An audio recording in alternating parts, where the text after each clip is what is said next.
የ24ኛ ዓመት በዓልን ምክንያት በማድረግ የተዘጋጀውን ይህንን ታላቅ ኩነት ታላቁ ሩጫ በወራቤ ለመታደም እዚህ የተገኛችሁ ከሀገራችንም ከዓለምም ከክልላችን አካባቢ ከዞኑ ከሁሉም አካባቢ የተገኛችሁ ወጣቶች እንደኔም መካከለኛ ዕድሜ ያላችሁ ሰዎች ክቡራንና ክቡራት በቅድሚያ እንኳን ለዚህ ታላቅ ቀን አላህ በሰላም አደረሰን አደረሳችሁ ማለት እወዳለሁ።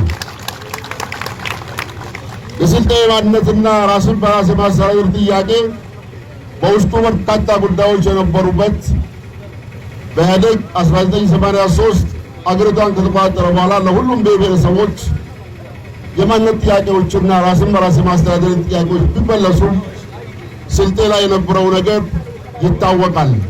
የስልጤ ውድ ልጆች ለ10 ዓመታት በከፈሉት ታላቅ ዋጋ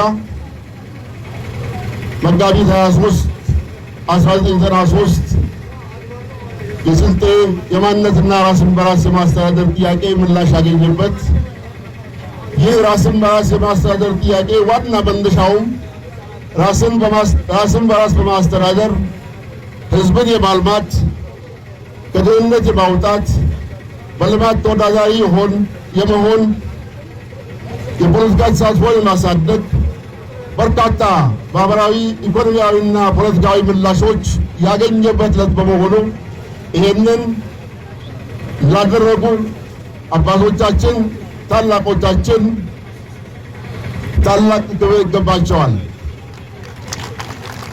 ቀጣይም ይሄን ዕለት ስንዘክር በተለያዩ ኩነቶች እንግዲህ ላለፉት 24 ዓመታት ሲዘከር ቆይቷል።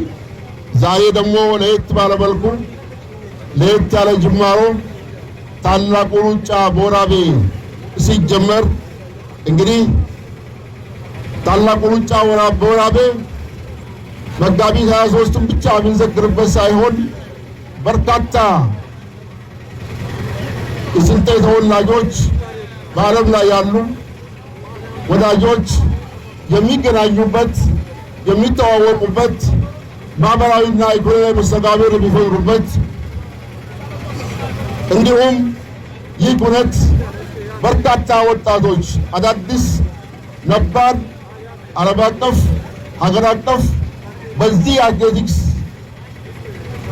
ልምድ ያላቸው ወጣቶች የሚሳተፉ በመሆኑ አዳዲስ አገር በቀል ወጣቶች ከአካባቢ እንዲፈልቁ ለማነሳሳት ትውልድ ለመገንባት የሚያግዝ በመሆኑ ይህ ኩነት እኔ ከሌሎቹ ኩነቶች ሁሉ ለየት ያደርገዋል። ታላቅ ኩነት ነው የሚል እሳቤ አለኝ። ይህንን አካባቢ ለቱሪስት በመሰብ በማድረግ የአካባቢውን ገጽታ በመሸጥ ትልቅ ፋይዳም ይኖረዋል።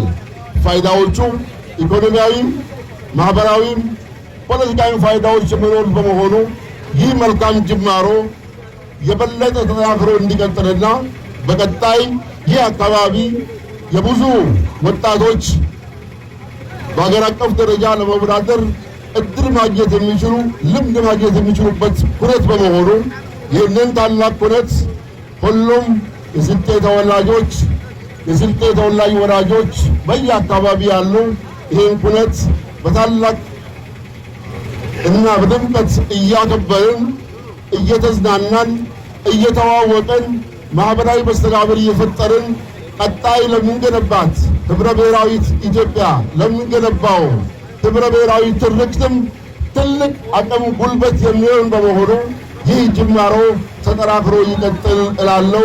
ስልጤነት አብሮነት ነው። ስልጤነት ታታሪነት ነው። ስልጤነት ሰጥቶ መቀበል ነው። ስልጤነት ወንድማማችነት ነው።